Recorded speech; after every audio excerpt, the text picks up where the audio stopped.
कैसा रहा आपका 5 साल, उसकी उपलब्धियाँ क्या रही और क्या कुछ कमी रहा, क्या देखते हैं आप? मैं समझता हूँ कि नगर निगम का स्वर्णिम युग था। उसके बाद भी आपके ऊपर आरोप लगता रहा कि 5 साल में क्या हुआ, रायपुर को खोदापुर बना दिया गया बोलते हैं। आज पूरा देखिए, किसी नेता की हिम्मत नहीं थी। हर आदमी अपनी अच्छाई बुराई और वोट से उसको नापता था, क्योंकि उसमें समय लगता। लेकिन ऐसा कोई तालाब नहीं है जहाँ लोग स्नान कर सके, नहा सके। तो अभी तक साफ सफाई के मामले में जैसा बोल रहे हैं, लेकिन तालाब में जो व्यवस्था है अभी भी वैसे चरमराई हुई है। जब से मैं 5 साल में वहाँ पर, ठीक है, पानी की क्वालिटी आगे पीछे हो सकती है, क्वालिटी की बात करें, मैं क्वालिटी मानता हूँ ये बात को। आपने चौपाटी की बात कही सर, अभी लगातार बीजेपी सरकार आने के बाद यहाँ से चौपाटी हटा के वहाँ शिफ्ट कर रहे हैं। रविशंकर की बात कर ले हम, ये क्या सही है? ये हो सकता है इसमें मेरा माइनस पॉइंट भी हो। मैं कभी किसी गरीब को मतलब पेट से लात नहीं मार सकता। मतलब ये मेरे अंदर में, मैं खुद बोल रहा हूँ, मेरे अंदर हो सकता है ये माइनस पॉइंट हो। मैंने आज तक अपने 5 साल के कार्यकाल में किसी गरीब को घर से बेघर नहीं किया, किसी गरीब को नहीं तोड़ा, किसी गरीब का घर नहीं तोड़ा।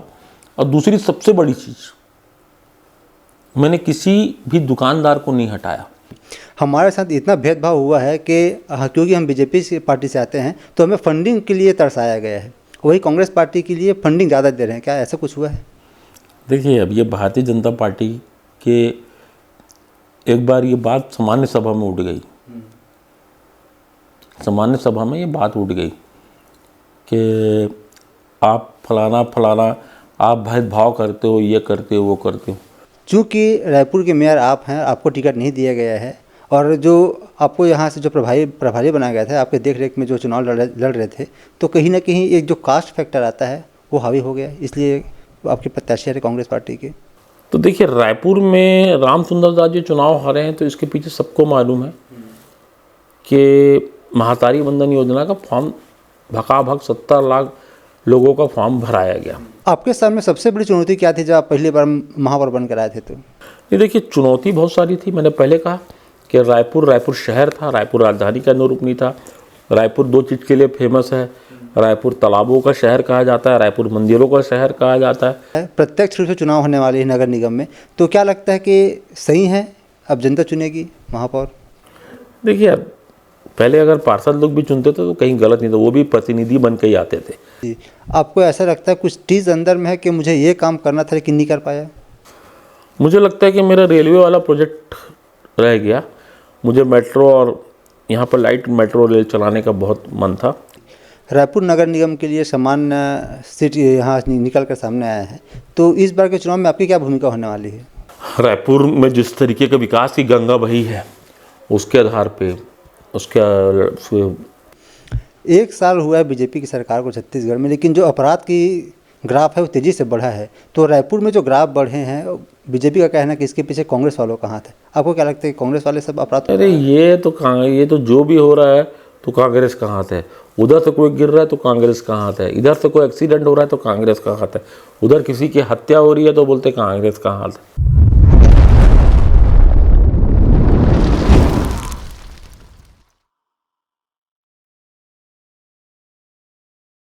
नमस्कार, आप देख रहे हैं TNR न्यूज़ और मैं हूं आपके साथ रुपेश ठाकुर। हम लगातार इस कार्यक्रम के माध्यम से नेता, मंत्री, विधायक और सांसदों से आपकी मुलाकात करवाते हैं और जानने का प्रयास करते हैं उनके सफ़र और संघर्ष को।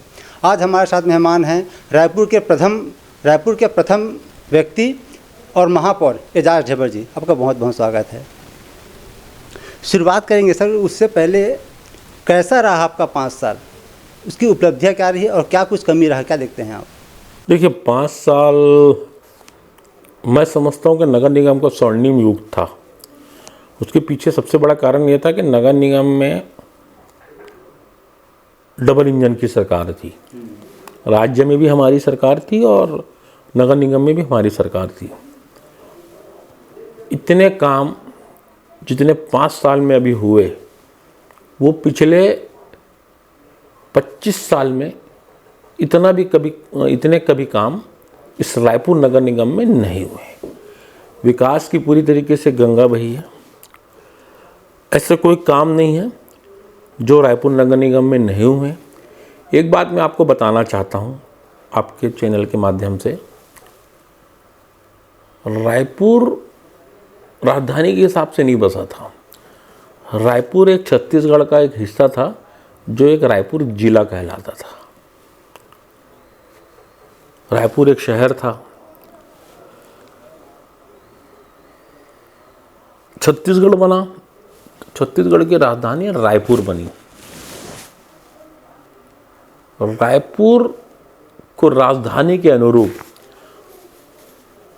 भारतीय जनता पार्टी की 15 साल सरकार रही, 3 साल हमारी सरकार रही शुरू की, मगर उसके बाद लगातार 5 साल भारतीय जनता पार्टी की सरकार रही। 20,000 करोड़, सुनना पूरी संख्या, 20,000 करोड़ रुपया नए रायपुर में दिया गया, जहां आज भी आबादी 5,000 के ऊपर नहीं है। इस पुराने शहर में, हमारे रायपुर शहर में, मुझे ऐसा लगा कि ये रायपुर का राजधानी शहर दिखता है, ये राजधानी नहीं दिखता। हम आज कहीं भी बाहर चले जाओ, हम आज लखनऊ चले जाएं, हम आज मुंबई चले जाएं, हम किसी भी कैपिटल में चले जाएं, लगता है कि वाकई में ये कुछ चीज़ है, कोई कैपिटल किसी चीज़ का है। रायपुर लगता ही नहीं था कि राजधानी के अनुरूप है। रायपुर में हमने काम किए, रायपुर में ऐसे ऐसे काम हुए, मैं दावे से कह सकता हूँ, चाहे तालाबों के लिए बोलो, चाहे गार्डनों में बोलो, चाहे चौक चौराहा बोलो। और आज रायपुर की जो सबसे बड़ी ज़रूरत थी, अंडर केबलिंग वायरिंग, मुझे मालूम था कि उसमें मुझे बहुत गाली पड़ेगी। बीजेपी से ज़्यादा उसमें मुझे अपनी पार्टी के लोग ने मुझे घेरा। उसमें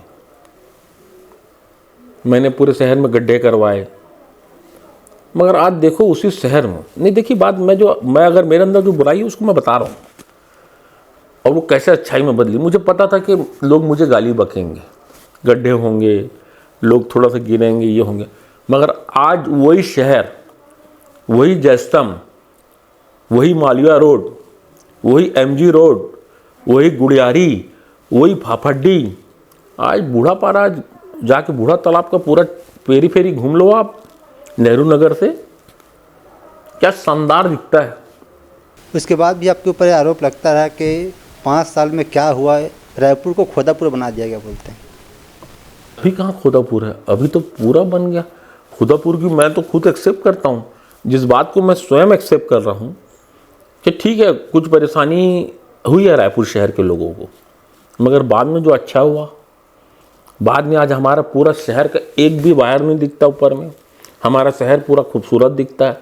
अंडर केबलिंग वायरिंग से आज पूरा, देखिए किसी नेता की हिम्मत नहीं थी, हर आदमी अपनी अच्छाई बुराई और वोट से उसको नापता था, क्योंकि उसमें समय लगता, उसमें फिर काम कराना पड़ता। मगर मैंने इस बुराई को लिया, मतलब गालीच खाना है ना, मैं खाऊंगा, कोई चिंता मत करो, अच्छाई तुम कर लो, गाली मैं खाऊंगा।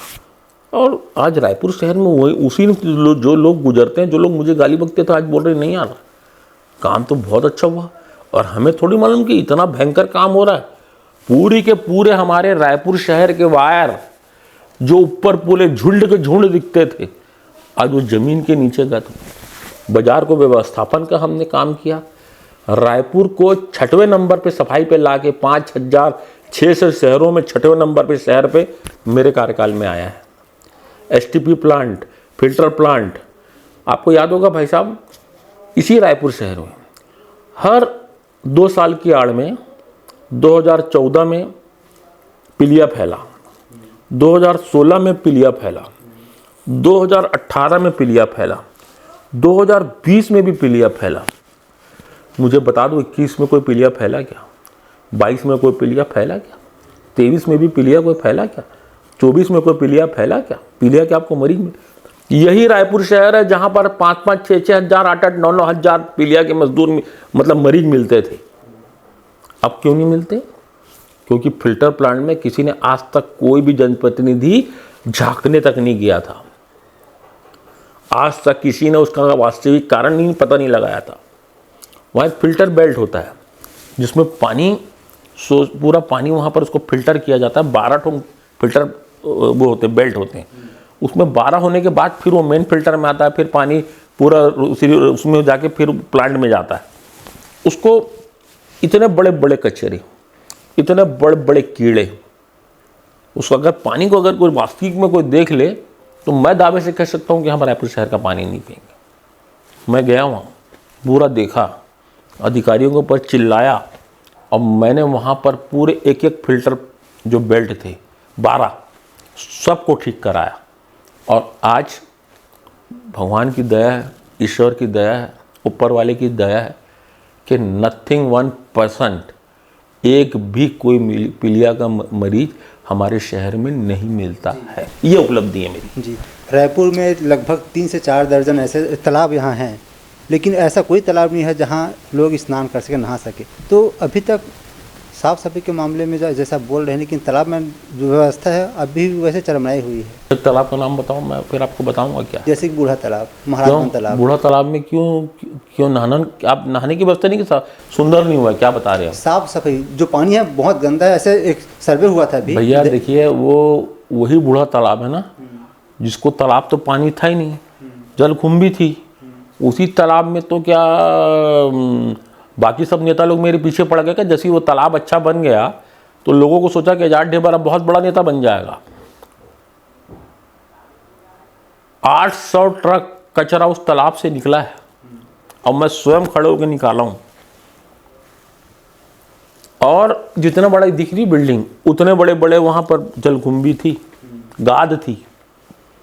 और जब से मैं 5 साल में वहां पर, ठीक है, पानी की क्वालिटी आगे पीछे हो सकती है, क्वालिटी की बात करें, मैं क्वालिटी मानता हूं ये बात को। रीजन ये है,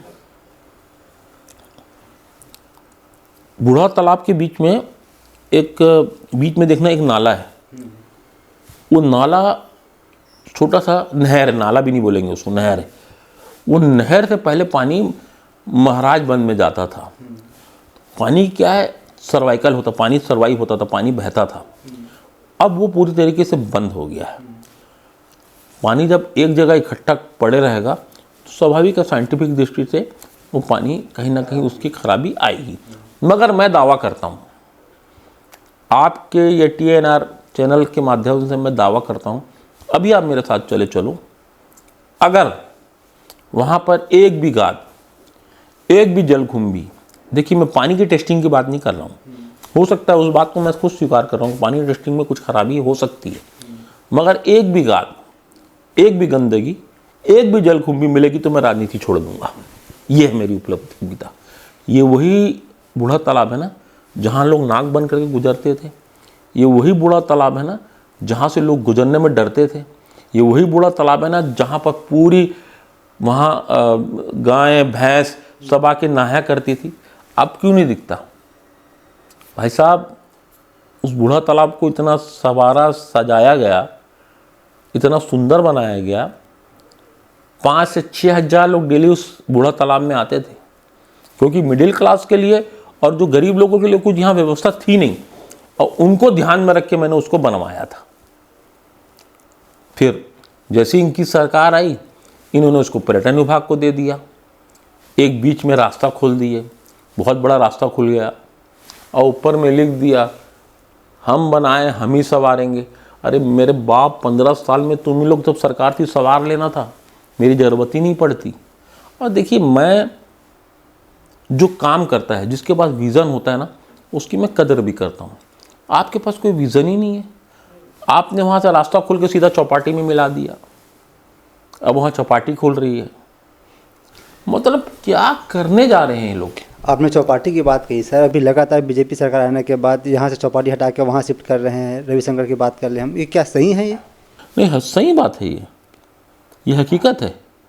देखिए, मैं, हो सकता है इसमें मेरा माइनस पॉइंट भी हो, मैं कभी किसी गरीब को मतलब पेट से लात नहीं मार सकता। मतलब ये मेरे अंदर में, मैं खुद बोल रहा हूँ, मेरे अंदर हो सकता है ये माइनस पॉइंट हो। मैंने आज तक अपने 5 साल के कार्यकाल में किसी गरीब को घर से बेघर नहीं किया, किसी गरीब को नहीं तोड़ा, किसी गरीब का घर नहीं तोड़ा। और दूसरी सबसे बड़ी चीज़, मैंने किसी भी दुकानदार को नहीं हटाया। उस पर मेरे ऊपर आरोप भी लगे कि मुसलमान लोग ऐसा कर रहे हैं, मुसलमान लोग रोहंग्या, क्या रोहंग्या क्या बोलते हैं उसको, हाँ रोहंग्या क्या बोलते हैं, रोहंग्या मुस्लिम लोग बोले यहाँ पर। अच्छा एक बात, मज़े की बात, 1%, आधा % ये लोग रोहंग्या यहाँ पर मुसलमान बता नहीं पाए कि यहाँ पर हमने कोई ला के हमने किसी को यहाँ वो करके बसाया है। सिर्फ और सिर्फ चुनाव को जीतने के लिए हिंदू और मुसलमान किया जाता है। चुनाव में हिंदू और मुसलमान को भावनाओं से भड़काया जाता है, अल्पसंख्यक और बहुसंख्यक को इसमें लड़ाया जाता है। और मुझे लगता है कि ये अल्पसंख्यक और बहुसंख्यक को इस तरीके से चुनाव में बांट दिया जाता है कि आदमी एकदम वो हो जाता है। तो सिर्फ और सिर्फ ये चुनाव का एजेंडा होता है। चुनाव जीतने के लिए, अपने फेवर में लाने के लिए लड़ा देते, 5 राउंड लड़ते रहते हैं। एक बात और सर, जैसे बीजेपी यहाँ छत्तीसगढ़ में आई तब से बुलडोजर की राजनीति शुरू हो गई है, तो कांग्रेस का जो इंक्रोचमेंट कर रहे थे, जो ज़मीन कब्जा के बैठे थे, उनके प्रति उनकी सॉफ्ट कॉर्नर थी, बीजेपी आने के बाद उनको सही ठिकाने लगाई है। अरे देखिए, आप एक बात मुझे बताइए, मैं ये ज़मीन अमीन के उसमें नहीं जाता। ज़मीन अगर किसी ने प्लाटिंग किया, अवैध प्लाटिंग किया, मैं बोलता हूँ दावे से कि अगर कोई गलत किया है, हमारे समय में 200 लोग के ऊपर FIR हुई है, अब सब FIR बंद हो गई है। माल दो, जो काम करना है करो, सबके रेट फिक्स है ऊपर तक के, सीधा ऊपर तक ना, टॉप फ्लोर से लेकर ग्राउंड फ्लोर तक के इनके रेट फिक्स है, कोई कार्रवाई नहीं हो रही है। अब देखिए, कहीं ना कहीं बात आगे सामने आएगी, और देखिए सरकारें आएगी जाएगी, आज हमारी है कल उनकी है, मगर इसमें जनता को बहुत तकलीफ़ होती है, तो पब्लिक को बहुत ज़्यादा तकलीफ, जो सही काम करते हैं, जो सही में प्लाटिंग करते हैं, जो सही बिल्डर होते हैं, जो बेचारे सब कुछ पूरी व्यवस्था से काम करते हैं, मतलब हर चीज़ को लोग लेआउट पास कराते हैं, बेचारे रेरा में जाते हैं, मतलब उनका पूरा सब कुछ कंप्लीट रहता है, मगर एक आदमी 3000 रुपये में बेच रहा है और वहीं बाजू 300 रुपये में बेच के निकल जाता है। तो इसमें मुझे लगता है कि एक कोई ठोस कानून इस पर बनना चाहिए, जिससे, मैं फिर बोल रहा हूँ, सरकारें कोई भी हो, भारतीय जनता पार्टी की हो, कांग्रेस की हो, मगर इसके लिए ठोस कानून इस रायपुर शहर में, इस छत्तीसगढ़ के लिए ठोस कानून इसमें बनना चाहिए। रायपुर में हमारा कार्यक्रम चल रहा है सर, तुम्हारा पार्षद तुम्हारा सवाल, जिसमें हम वहाँ के जो पार्षद हैं लोगों से मुलाकात करते हैं, चर्चा करते हैं, तो ज़्यादातर पार्षदों का ये कहना, खासतौर पे जो बीजेपी के पार्षद हैं, हमारे साथ इतना भेदभाव हुआ है कि क्योंकि हम बीजेपी पार्टी से आते हैं तो हमें फंडिंग के लिए तरसाया गया है, वही कांग्रेस पार्टी के लिए फंडिंग ज़्यादा दे रहे हैं, क्या ऐसा कुछ हुआ है? देखिए, अब ये भारतीय जनता पार्टी के, एक बार ये बात सामान्य सभा में उठ गई, सामान्य सभा में ये बात उठ गई कि आप फलाना आप भेदभाव करते हो, ये करते हो, वो करते हो। मैंने 70 वार्ड के पार्षदों की मैंने लिस्ट निकाली। भाई साहब, आपको पता है, टॉप 10 में, सुनते जाना भाई साहब, मैं टॉप 10 में 1, 2 और 3 तीनों भारतीय जनता पार्टी के हैं। नंबर 1 सावित्री जगमोहन साहू, 28 करोड़ रुपए का काम हुआ है। कैसा भेदभाव हो गया ये? कौन भेदभाव कर दिया? 28 करोड़ का एक किसी पार्षद के यहाँ 5 साल में काम होना, कैसे भेदभाव का काम हो गया? मीनल चौबे जी ने अपने वार्ड में अच्छा काम कराई, राम प्रजापति ने अपने वार्ड में अच्छा काम कराया, फिर कैसे मैंने भेदभाव किया? क्या किया मैंने? कौन से भेदभाव कर दिया, बताइए मुझे। मुझे ऐसा लगा जहाँ काम की ज़रूरत है, जहाँ पर काम के लिए वो है, वहाँ मैंने काम को बखूबी से किया है। मैंने व्यक्ति नहीं देखा, पार्टी नहीं देखा, काम देखा, वहाँ काम की ज़रूरत है, काम वहाँ पर हुआ है। जी, दबे जबान पे सर ये बात भी निकल कर सामने आ रही थी जब विधानसभा चुनाव चल रहा था, या फिर उपचुनाव की बात कर ले हम, चूँकि रायपुर के मेयर आप हैं, आपको टिकट नहीं दिया गया है, और जो आपको यहाँ से जो प्रभारी बनाया गया था, आपके देख रेख में जो चुनाव लड़ रहे थे, तो कहीं ना कहीं एक जो कास्ट फैक्टर आता है वो हावी हो गया, इसलिए आपके प्रत्याशी है कांग्रेस पार्टी के, आपको भी लगता है?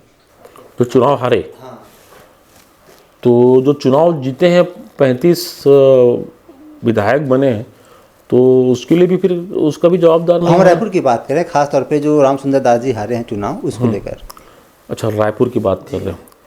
तो देखिए, रायपुर में रामसुंदर दास जी चुनाव हारे हैं तो इसके पीछे सबको मालूम है कि महातारी बंधन योजना का फॉर्म भकाभक 70 लाख लोगों का फॉर्म भराया गया। ये जरूर है कि उसमें हिंदू और मुसलमान की बात की गई, उसमें जाति और धर्म के आधार पर लड़ाया गया, भावनाओं से खिलवाड़ किया गया और मेरी राजनीतिक हत्या करने के लिए, राजनीतिक साजिश के माध्यम से उन्होंने ये अफवाह फैलाई कि ये फलाना ये ढिकाना। जबकि मैं जानता हूँ कि मैंने किसी नेता के लिए नहीं, मैंने रायपुर की जनता के लिए सच्चे मन से सेवा की है और शायद उसी का परिणाम है कि आज कहीं पर भी जहाँ पर भी जाओ वहाँ पर पब्लिक प्यार देती है। काम किया हूँ, इसलिए आज मैं आँख में आँख मिला के पब्लिक से बात करता हूँ। जी, आपके सामने सबसे बड़ी चुनौती क्या थी जब आप पहली बार महापौर बनकर आए थे? तो ये देखिए, चुनौती बहुत सारी थी। मैंने पहले कहा कि रायपुर शहर था, रायपुर राजधानी का अनुरूप नहीं था। रायपुर 2 चीज़ के लिए फेमस है, रायपुर तालाबों का शहर कहा जाता है, रायपुर मंदिरों का शहर कहा जाता है। 14 करोड़ रुपए की लागत से मैंने मंदिरों का निर्माण करवाया है, मंदिरों को संवारा है। आपको पता है कि छत्तीसगढ़ में सबसे ज़्यादा मंदिर कहाँ पर है? बताइए मुझे। सबसे ज़्यादा मंदिर है पुरानी बस्ती में। टूरी हटरी का नाम सुने? वहाँ एक बाजार हुआ करता था। अभी होती है? हाँ, नहीं अभी ऐसा नहीं। 300 साल पुराना बाजार है। उस बाजार को मैंने संवारा है। मंदिर, जो पुरानी बस्ती में जो मंदिर हुआ करते थे, आज उस मंदिर के जाके कायाकल्प देखो। तो मैं समझता हूँ कि जितने काम मैंने तालाबों के लिए, मंदिरों के लिए, इस रायपुर शहर को राजधानी के अनुरूप बनाने के लिए जितने मैंने किया, भाई आज मेरे लिए सबसे बड़ा प्रॉब्लम था यातायात। मेरे कार्यकाल में 3 ठोक मल्टी लेवल पार्किंग बना। आप भी सब चीज़ के बात के गवाह हो। मुझे ऐसा लगा कि हमारे रायपुर को भी एक अच्छा थाना मिलना चाहिए। हमारे यहाँ थाने एकदम गंदे, ये वो, आज भी कोई स्टैंडर्ड का थाना नहीं है। कोतवाली थाना जो आज बना है, 7 महीने के कार्यकाल में बना है और हिंदुस्तान का टॉप 2 का थाना है, इतना खूबसूरत थाना जो बना है। तो देखिए, बाज़ारों को व्यवस्थापन हमने किया। आज पंडरी बाज़ार चले जाओ, पंडरी बाज़ार में इतनी जो जगह निकाली है, इतनी जो जगह निकलती है बैठने की, इतनी साइकिलों की जगह हुई, इतनी पार्किंग की जगह हुई, किसके कारण हुई? कौन है उसके पीछे? उसके पीछे भाई साहब हमारी सोच है। महिलाओं के लिए कहीं भी टॉयलेट की व्यवस्था नहीं थी। किसकी सोच है ये? आज 18 टॉयलेट बन गए। ई टॉयलेट किसकी सोच थी? हमारी सोच थी क्या? हमने तो बनाया पिंक टॉयलेट। देखिए, काम बहुत हुए हैं। हो सकता है कि उसको गलत तरीके से प्रदर्शित किया गया। ये बोलते हैं नहीं, इनका कार्यकाल पूरा भ्रष्टाचार रहा है, ऐसा रहा है। एक भ्रष्टाचार बता दें, और जब भ्रष्टाचार करें तो सरकार आपकी है, आप जांच करा लो, मुझे अंदर करा दो। एक बार फिर से चुनाव की दहलीज पर छत्तीसगढ़ है। प्रत्यक्ष रूप से चुनाव होने वाले हैं नगर निगम में, तो क्या लगता है कि सही है अब जनता चुनेगी महापौर? देखिए, पहले अगर पार्षद लोग भी चुनते थे तो कहीं गलत नहीं था, वो भी प्रतिनिधि बन के ही आते थे। ठीक है, हमें तो कहीं वो नहीं है। हमने तो दोनों प्रणाली को सही कहा है, चाहे प्रत्यक्ष हो चाहे अप्रत्यक्ष हो। और मुझे लगता है कि अप्रत्यक्ष में एक बहुत बड़ा अच्छा ये होता था कि महापौर हमेशा डरा रहता था कि मुझे कभी भी एक मतलब वहाँ पर एक वीटो पावर लगा के और उस पर आप महापौर को हटा सकते हो। तो मैं सब पार्षदों से, अरे नहीं भैया ये बुरा मान जाएगा, तो मैं सब लोगों का काम, सबके वार्डों का काम को मैं बखूबी से मैं करता था। अब जो भी आएगा महापौर डायरेक्ट, वो अपने हिसाब से काम करेगा, वो स्वतंत्र होकर काम करेगा। तो ये दोनों में अंतर है। जी, आपको ऐसा लगता है कुछ चीज़ अंदर में है कि मुझे ये काम करना था लेकिन नहीं कर पाया? मुझे लगता है कि मेरा रेलवे वाला प्रोजेक्ट रह गया। मुझे मेट्रो और यहाँ पर लाइट मेट्रो रेल चलाने का बहुत मन था, मगर तो भी मैं भी हार नहीं मानूंगा। राजनीति में अभी बहुत आगे जाना है। राजनीति में ठीक है, आरोप प्रत्यारोप, सरकार आई गई, मगर मैंने अपनी पार्टी का, नगर निगम का और रायपुर शहर की जनता के लिए ईमानदारी से मैंने काम किया है और आगे भी ईमानदारी से रायपुर की जनता के लिए मैं काम करता रहूँ। रायपुर नगर निगम के लिए सामान्य सीट यहाँ निकल कर सामने आया है, तो इस बार के चुनाव में आपकी क्या भूमिका होने वाली है? रायपुर में जिस तरीके का विकास की गंगा बही है, उसके आधार पे मतलब पूरे कामों को बता के वहाँ पर का चुनाव हम लोग, महिला जो है हमारी, जो भी प्रत्याशी होगी वो आराम से जीतेगी। 1 साल हुआ है बीजेपी की सरकार को छत्तीसगढ़ में, लेकिन जो अपराध की ग्राफ है वो तेज़ी से बढ़ा है। तो रायपुर में जो ग्राफ बढ़े हैं, बीजेपी का कहना है कि इसके पीछे कांग्रेस वालों का हाथ है। आपको क्या लगता है कि कांग्रेस वाले सब अपराध? अरे ये तो जो भी हो रहा है तो कांग्रेस का हाथ है। उधर से कोई गिर रहा है तो कांग्रेस का हाथ है, इधर से कोई एक्सीडेंट हो रहा है तो कांग्रेस का हाथ है, उधर किसी की हत्या हो रही है तो बोलते कांग्रेस का हाथ है। देखिए भाई साहब, इनके ना जैसे पिक्चरों में अपन जाते हैं तो पहले ट्रेलर चलता है, ये 1 साल का ट्रेलर समझ में आ गया, अभी पूरी पिक्चर बाकी है। देखिएगा ये जिस तरीके के जीएसटी के लोग बदमाशी कर रहे हैं, जिस तरीके के इनकम टैक्स में बदमाशी कर रहे हैं, जिस तरीके से आज लोग परेशान हैं।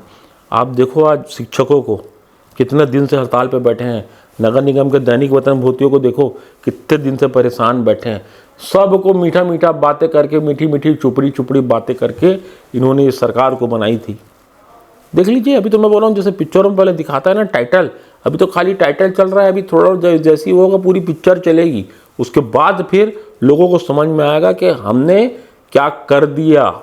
इससे पहले तो वो सरकार वही अच्छी थी जो सबको लेके चलती थी। सिर्फ मेरी सरकार थी मैं ये नहीं बोल रहा हूँ, बाकी मैं दावे से कह सकता हूँ उन स्कूलों का निर्माण रायपुर नगर निगम और सरकार ने कराया। मेडिकल टोटल, चाहे मेडिकल कॉलेज की बात करो, मेडिकल अपने जो स्टोर की बात करो, या हम लोग जो हमारी स्वास्थ्य सालम योजना के अंतर्गत जो हमारी बस चली, तो ये सब काम हमने कराया। तो हम जो काम हमारी सरकार ने किया वो टोटल, ये उसके विपरीत ये सरकार काम कर रही है। छत्तीसगढ़ अब छत्तीसगढ़ नहीं रह गया, छत्तीसगढ़ अपराधगढ़ बन गया है। और जो रायपुर है, मेरे को तो खोदापुर बोलते थे, मैं बोलता हूँ रायपुर अब चाकूपुर बन गया है। शायद सरकार रोज़गार की बात करती रहती थी, अभी भी करते रहते हैं कि हम इतने रोज़गार देंगे, लेकिन जो डीएड बीएड वाले शिक्षक कर्मी जो सहायक काम कर रहे थे उनको निकाल दिया गया है। और जो 33,000 शिक्षक भर्ती की बात कही थी उस पर अभी तक कुछ काम नहीं हो पाया है। अब बताओ, ये सरकार नहीं मेरे भैया, ये अंधेर नगरी चौपट राजा। मतलब बताओ, जो लोग डीएड और जो बीएड किए हैं, मतलब हमको ऐसा लगता है कि जब आदमी बीएड और डीएड कर लेता है तो उसकी नौकरी, हम लोग सोचते हैं कि आदमी तो कल उसकी नौकरी लग जाएगी, उसको काम मिल जाएगा। मगर अब उन लोग घूम रहे हैं तो फिर मुझे लगता है कि इससे बड़ा अंत, इससे बड़ा कलंक इस छत्तीसगढ़ के लिए कुछ नहीं हो सकता। तो क्या लगता है कि अपने अधिकार को मांगना सही नहीं है?